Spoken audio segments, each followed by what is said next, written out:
Hello everybody and welcome back to the channel. It is your boy Shad, and today we are here with another very exciting video. It feels like I've been saying that for like the past 4 or 5 videos now, but there's been a lot of good news coming from the Nuggets side of things in the basketball world, and today will be no different. As I'm sure you are all well aware, the Nuggets are up 2-0 against the Los Angeles Lakers in the Western Conference Finals. We are 2 wins away from the NBA Finals.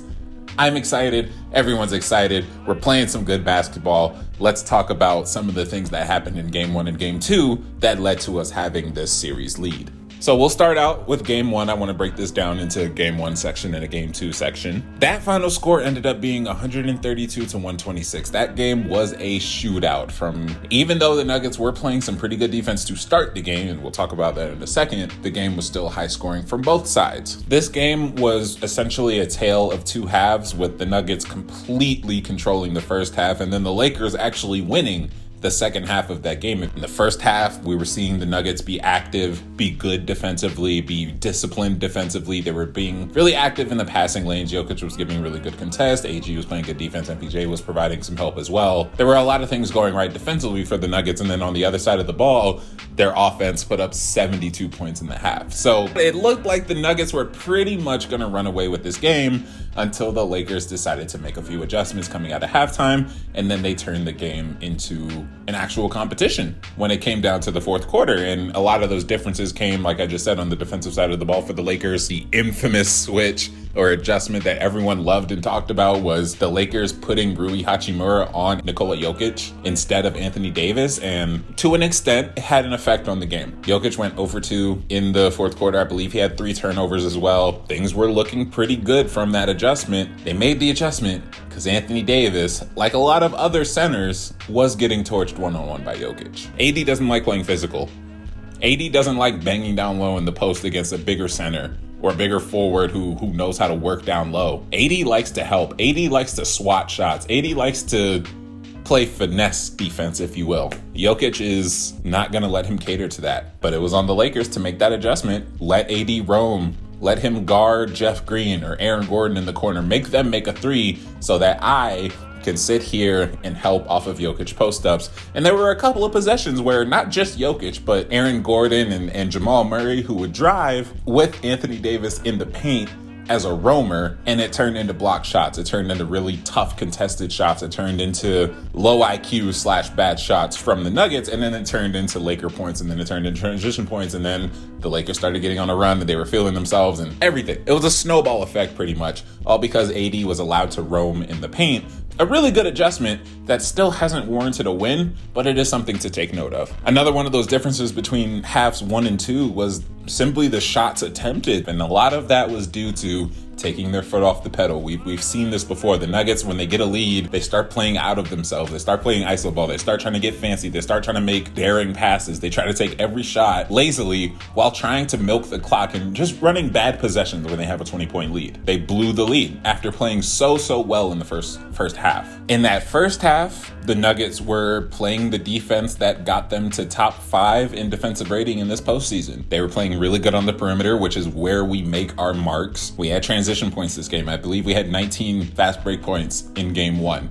That's pretty big. We got a lot of plays that were made on the perimeter that led to easy buckets. That's where you see things start to change, because the second half featured a lot less of those types of things, and it cost us almost. It almost cost us Game 1. This point I want to save for an entire video because I feel like it has warranted its own video at this point. Nikola Jokic's defense, I think, is being severely underrated by a lot of people still, and they're clinging to a lot of narratives that we've been hearing. The pick and roll, he's like just a bad defender all around, can't protect the rim, yada yada. It ignores the good things that he does on the defensive side of the ball. So him and AD one-on-one in the post when AD is trying to work down low, Jokic is a pretty good defender at that. Jokic had a couple blocks in this series so far.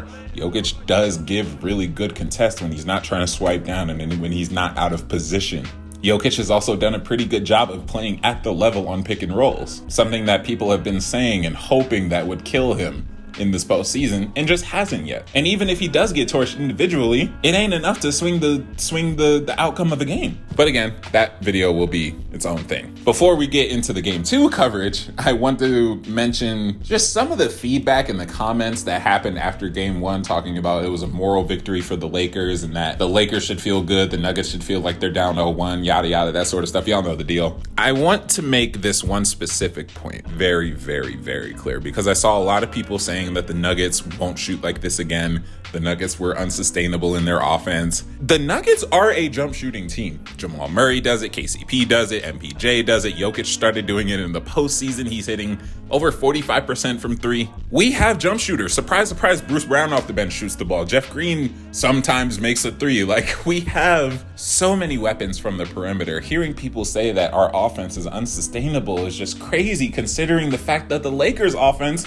was actually more unsustainable than ours was. The Lakers shot 55-46 splits in game 1, put up 126 points. But because the Nuggets matched their output and upped it just a little bit, if you want to go offense for offense and leave defense at home, you're going to lose the game against the Nuggets. Plain and simple. And that's the Lakers' downfall right now. And we'll talk about that point in the game 2 coverage. Now, I did call the Lakers shooting unsustainable, and while I do think that is largely true, they still did generate a lot of good open looks in game 1. And I said that in the preview video. I said the Nuggets' backline rotations and rotations on the three-point shots in general have to be tip top. When you're facing LeBron James against a defense that is not tailor-made to stop him, you got to be a little bit worried about that. And he showed why I was a little worried about that. He had 26, 12, and 8, I think it was a stat line or something along those lines in game 1, and he was diming us up. It was pretty bad. I said D'Lo can hit shots. I said Schroeder can hit shots. I said Austin Reeves was going to hit a 3 and play make as well. The Lakers don't not have offensive talent. Found chinks in the Nuggets' armor on defense and was creating so many open looks. Austin Reeves finished the game with 8 assists as well. So him and LeBron had 17 of the team's 30 assists, by the way, which is a very, very huge talking point, because when the ball gets moving, it's on the Nuggets to rotate. And the Nuggets' rotations have been a problem all season long. And the Lakers exploited that. They were getting good looks. Kudos to them. Now let's talk about game 2, shall we? Because game 2 was a lot less fun to watch, I think. It was a very weird game. It looked like a very sloppy game at large chunks of the game. It just looked like not a pleasurable game for the casual fan, alongside the fact that Jeff Van Gundy and Mark Jackson were absolutely awful on the broadcast, mainly Jeff Van Gundy. I have thoughts about that. Long story short, I think he should be taken off the ESPN broadcast because he clearly cannot keep his bias to himself. Game 2 was a low-scoring one, 108 to 103, and we saw a different adjustment coming from the Lakers side. They inserted Jared Vanderbilt into the starting lineup specifically for the purpose of guarding Jamal Murray and making his job a lot harder. And I will say, the first 2-3 possessions of the game, the first minute and a half, it looked like that adjustment was going to lead to a big Lakers win. They started out 5-0. There was a really sloppy turnover from the Nuggets to start the game, and a fast break dunk by Vando. And just overall, the Lakers looked really good for that minute and a half to start the game. Had me worried a little bit. Irrationally, probably because the game just started, but it had me a little worried because it looked like their adjustments were taking effect, and it was going to look like a really good night from them. They had the control. Their full defense clicked for an entire game, and they were forcing missed shots from the Nuggets. They had really active hands in the perimeter. They had really active hands at the rim. They were playing good defense on contests at the rim. They were being disruptors in our offense and basically turning us into someone that we were not, which is a sloppy, inefficient team that looks lost on offense. There were a couple of possessions, specifically when Jokic was sitting, which is a whole other thing in itself, where our offense looked so stagnant that for 20 seconds, everyone stood in the same spot while Bruce Brown and AG tried to work out a pick and roll. Credit to the Lakers defense for standing pat, having so much length that they can clog up passing lanes, that they can play one man away type of defense and still be able to contest. There's a lot of things right that the Lakers did defensively, and I will always give them credit for being that caliber of defensive team.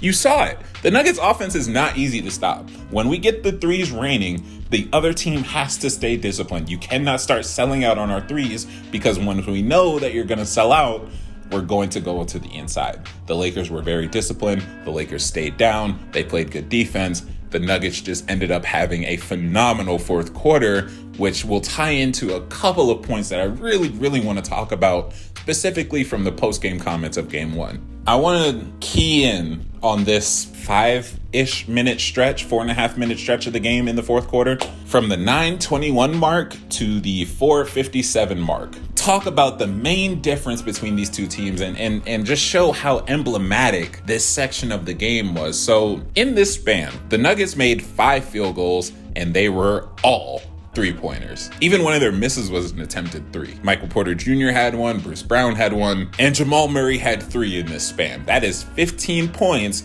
And then when you look on the other side of it, in that same span, the Lakers only scored 4 points. That is a testament to the offensive difference between these two teams. That is a testament to the Nuggets' clutch defense, which was, if you remember, another big talking point during the regular season, because we were number 1 in clutch defense for a very long time during the season.